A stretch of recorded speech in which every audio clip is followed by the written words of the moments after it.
What's up, guys? It's TechnoViking23 coming to you today with some Raid Shadow Legends, and I thought we would take a minute today to talk a little bit about the upcoming Shadowkin Faction Wars. Now, Plarium has not released an official date on when this faction crypt will be opening up. However, they did say autumn and fall, which usually means September, depending on where you live in the world. So I would imagine we're going to be getting this faction crypt here in the next couple of weeks, if not the first week of September. They haven't really made any announcements about it. They haven't really teased much other than that autumn release date. So hopefully we're going to get this soon. But this is a video I wanted to kind of make a little bit earlier so you would have a little bit more time to prepare. But there's been a lot of stuff going on with fusions, clan versus clan, obviously, and a lot of other stuff in the game that's kind of taken precedent. Plus, I've been a little bit busy in real life. But let's go ahead and go in here and just take a look real quick. Apologize for all my red dots. Someday I'll go in there and clear those out. But Shadowkin are the newest faction that came into the game. They've been slowly adding more and more champions into the roster as the days have gone by. So they've got a pretty well-established faction at this point. So what you're going to want to do is kind of look at your own roster and see what you have from this faction and start working on building those champions to get them ready to use in the faction wars. Now, obviously, you're not going to be able to go very far when it first opens up, since you're only going to be getting 12 keys each day, like all the other factions, plus the extra keys you can get from doing 3v3 and your advanced quest. But if you have a decent team built already, you might be able to knock out quite a few stages when it first releases. But you kind of just have to look around and see what you have. Now, one thing I did go through like basically all the champions here and looked at all of them. The one thing that's interesting about this faction is it seems like they do have a lot of speed down and a lot of turn meter control, but the one thing they're lacking quite a bit of is AoE, like all enemy attacks, which is not going to be too great for the later stages of Faction Wars, because you know there's going to be that triple Valkyrie wave, you know there's going to be those double Cathalia waves, the double Raglins, all those crazy mechanics they put in Faction Wars to drive you nuts. So stun sets obviously are always going to come in handy on a A1 champion that can do the all enemy attack team, and I didn't see too many in this faction that can actually do that. I also didn't see too much of buff stripping, so it's going to be really interesting to see how this faction handles the later stages of Faction Wars, whether or not they add any more champions to this roster that can do well. Plus, the other thing is there is no revive other than Sachi, and her revive is conditional based on her getting a kill. And she's a support champion, so you're going to have to build her to be doing damage, to be getting kills. Though she does have an attacks all enemies on her A1 that could do a decreased accuracy, and she would be a really good candidate for a stun set in this faction if you do have her. I do not have her, but I would like to get this champion. I think she's going to be one of the unsung heroes of this faction when Faction Wars does release for them.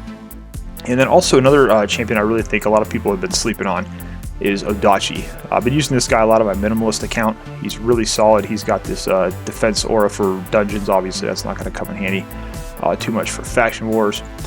He does have the block debuffs on the A3, which will be nice for the earlier stages, since it does have kind of a longer cooldown. It does get down to 3 turns if you can put some books on him. He does shield himself, attacks all enemies on the A2, and then has the provoke on the A1. So pretty nice little kit for a rare that's somewhat easy to build. But yeah, overall it's going to be interesting to see how this faction handles some of the later stages, given their lack of AoE attacks for the most part. But there's going to be also some pretty strong champions. Riho Bone Spur, obviously, if you have been lucky enough to get her, and she does have the ally attack and faction crypts by 42%, which is pretty crazy. She instantly transfers debuffs to the attacker, which is pretty cool. She can remove and cleanse all debuffs from allies, block debuffs, so she's going to be a really strong champion if you do happen to have her. Another champion I think is going to be pretty good that a lot of people are kind of trashing on is this guy, Noble. I've seen a couple of people pull him. It's kind of like, wait, who's this guy? Because a lot of people aren't familiar with him. He's got a really interesting kit that has decreases the duration of buffs on the target, and he can also do a lot of turn meter manipulation. So I think he's going to actually come in handy if you have him in Faction Wars. You can see here a lot of turn meter reduction here, and then whenever an enemy's turn meter is fully depleted by any champion, he has a 50% chance of placing a true fear debuff on them for 1 turn. That's part of his his passive there. So really interesting champion. I think actually Faction Wars is probably going to be one of the few areas that he's actually really solid in. So just some little tidbits there I thought I'd touch on. But let me go ahead and go into my own roster here, and I'll kind of show you guys the way I'm planning to approach this. We're going to sort by faction here. Shadowkin should be all the way down at the bottom, given that they are the newest one added. So you'll be able to see here, I don't really have a lot. I have a couple. I'm lucky enough in the fact that I did pull Genzen, and the reason he's really huge for Faction Wars is because he does have the decreased defense on the attack all enemies. This is going to be a really great skill for getting through the waves, so I'm definitely going to be using him in my team. The one problem I do have is I do not have all the legendary books. You can see there he does take quite a few, so it's going to be kind of tough that we can do that there, but he's definitely going to be in my team early on. Now, if you did the Yoshi fusion, I think Yoshi is actually going to be very strong in Faction Wars. He's got some really cool abilities in his kit. He does have a stun on the A1, which comes in handy, but he has this Flaming Spirits, attacks 2 times at random with a decreased accuracy and the HP burn, which can be nice.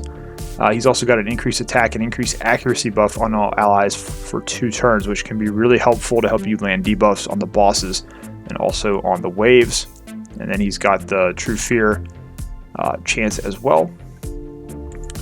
And then he has the every time the enemy gets a buff, he gets a little bit of turn meter fill. So pretty nice. He's got an increased ally speed in all battles too, which can come in handy in Faction Wars. So he's going to be one of my main champions that I'll be using. But of course, you saw there, I don't actually have any books in him either. Legendary books, you know, don't come that often, so it's kind of hard to have all these champions booked up. But I have actually managed to go through and finish all of his masteries. I actually did build him during Clan vs. Clan to take advantage of rolling all the artifacts up to be able to get points, and also during artifact enhancements, so we were able to take advantage of that. I think he's got a pretty strong build. He's going to be one of my sturdier Shadowkin champions for the Faction Wars. I think I'm also going to wind up using Ninja, and everybody at this point, if you're playing right now, you should probably have him. He was a 7-day login reward. I believe that's running, I want to say till October. I think that was I'm trying to remember if that was August. I think August, September, October. It was 3 months. So you should be able to get him just by logging in. Really solid kit for this guy for being a free legendary.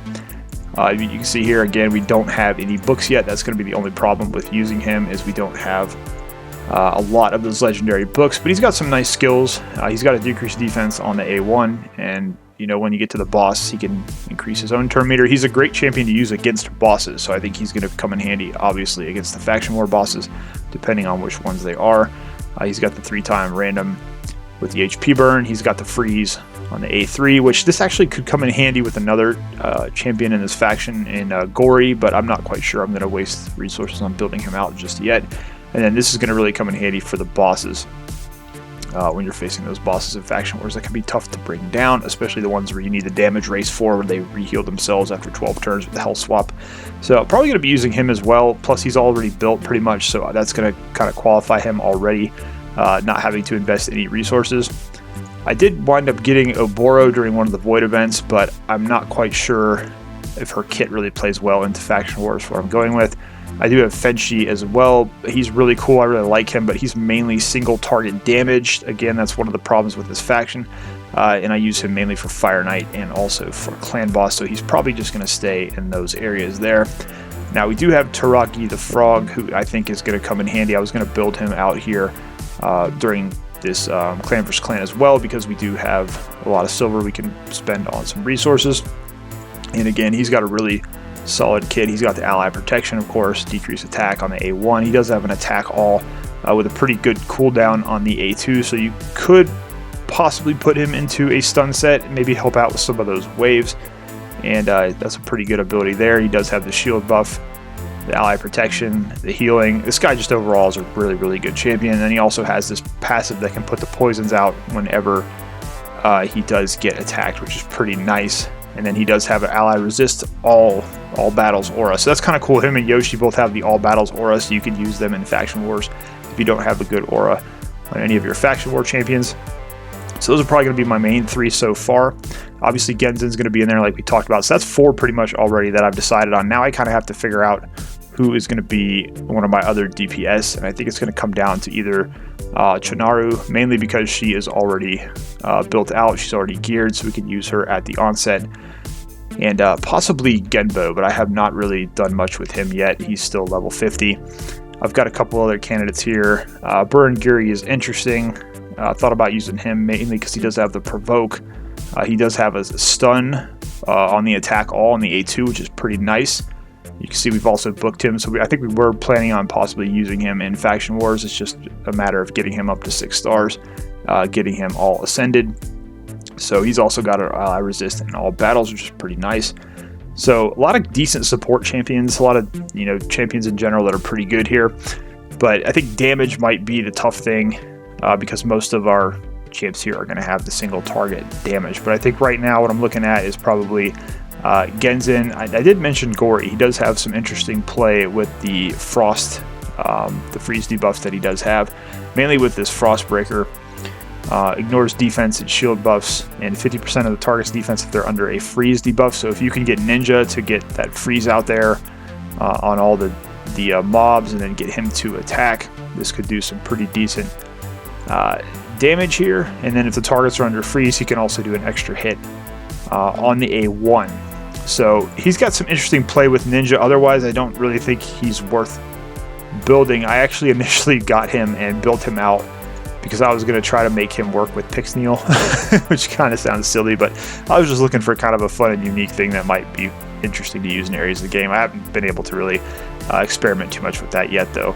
But so I think that might be something to try to explore, is that synergy he has with Ninja's freezing ability. But I think mainly I'm going to probably go with Genzin, Chonaru, Taragi, Ninja, and Yoshi at the onset. I think that's going to give me a lot of buffs, debuffs, and also plenty of damage between Chonaru and Ninja. And also Genzin could do some pretty good damage, and he does have that AoE decrease defense, so he's going to be pretty solid there.